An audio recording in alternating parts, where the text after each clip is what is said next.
The autumn rain fell steadily on the cobblestones of Munich as Dr. Heinrich Müller hurried through the narrow streets, his medical bag clutched tightly against his chest. He had been summoned to the Kellner household for what the messenger described only as an unusual birth. In his 20 years of practice, Dr. Müller had delivered hundreds of children, but nothing could have prepared him for what awaited him in that modest house on Augustenstrasse. Anna Kellner had been in labor for nearly 18 hours when the first child emerged, followed moments later by a second, then a third, and finally a fourth. 4 identical boys, each perfectly formed, each bearing the same distinctive birthmark on their left temple, a small, crescent-shaped mark that seemed to shimmer in the candlelight. "Quadruplets," Dr. Müller whispered, his voice filled with wonder and unease. In all his years, he had never seen such perfect symmetry among siblings. Each child weighed exactly the same, down to the ounce. Their heartbeats synchronized within moments of birth, creating an almost musical rhythm that filled the room. Franz Kellner, the father, stood frozen in the doorway. A clockmaker by trade, he understood precision and order, but this was something beyond his comprehension.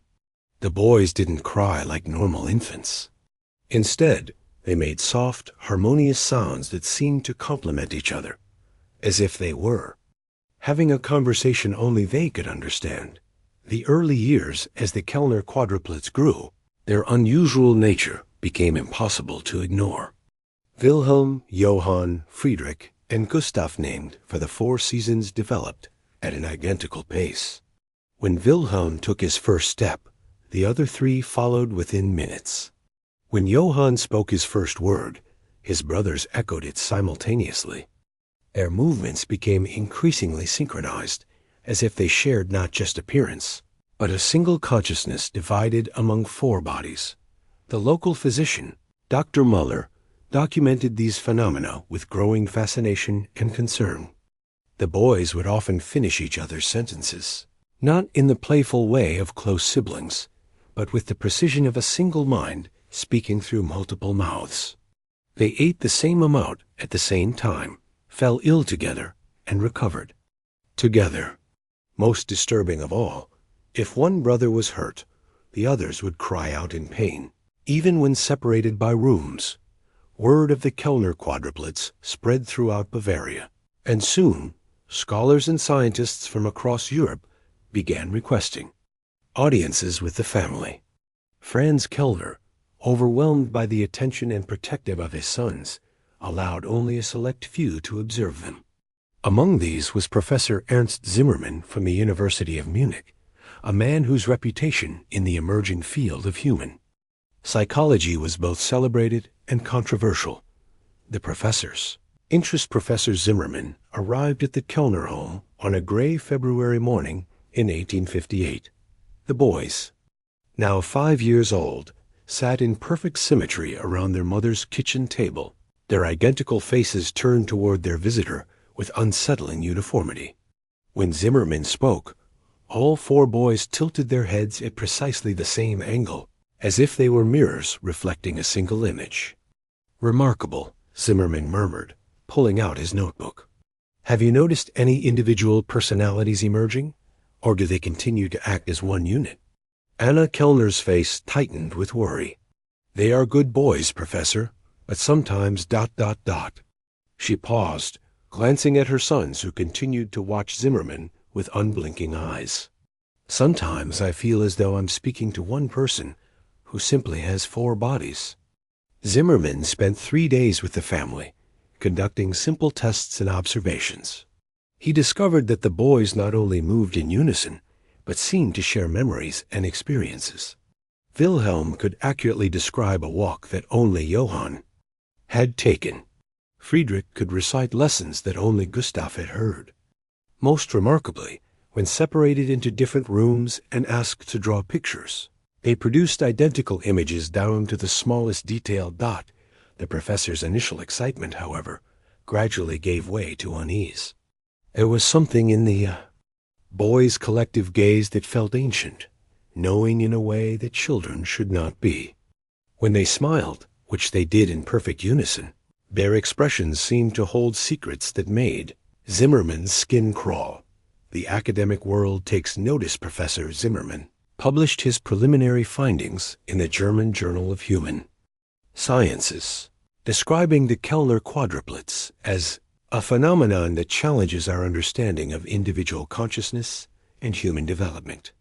The paper created a sensation in academic circles across Europe. Within months, requests poured in from universities, medical institutions, and private researchers. The Royal Society of London sent representatives. The French Academy of Sciences offered substantial funding for extended studies. Even the Vatican expressed interest, sending a cardinal to observe what some whispered might be a divine miracle or something far more sinister. But as the boys grew older, the visits became increasingly brief and uncomfortable. Researchers would arrive full of enthusiasm and scientific curiosity, only to leave within days, their faces pale and their notes hastily packed away. When pressed for details, they would mutter about unnatural phenomena and disturbing implications before refusing to speak further on the matter. Dr. Muller, who had attended the boy's birth, continued his observations, but found himself deeply troubled by what he witnessed. The quadruplets, now approaching their 10th birthday, had developed an uncanny ability to predict events before they occurred. They would prepare for visitors before anyone had announced their arrival. They knew when it would rain hours before. Clouds appeared.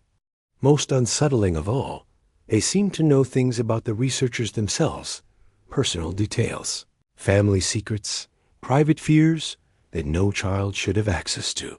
The conspiracy of silence, by 1863, a strange pattern had emerged. Despite the initial excitement and the promising beginnings of multiple research projects, no further papers were published about the Kellner quadruplets. Scientists who had once eagerly sought permission to study, the boys now avoided all mention of them. Letters went unanswered. Funding was quietly withdrawn. It was as if the academic world had collectively decided to forget that Wilhelm, Johann Friedrich, and Gustav Kellner existed. Professor Zimmermann, when confronted by colleagues about his abandoned research, would only say that some knowledge was too dangerous to pursue. He destroyed his notes and refused to discuss the matter further, developing a nervous condition that plagued him for the rest of his life. The truth, whispered only in the darkest corners of academic circles, was that the quadruplets had demonstrated abilities that challenged not just scientific understanding, but the very nature of human identity. Researchers reported dreams where all four boys appeared simultaneously, speaking in voices that seemed to come from somewhere beyond the physical world. Several scientists claimed the boys could access their thoughts, revealing embarrassing or painful memories with innocent smiles.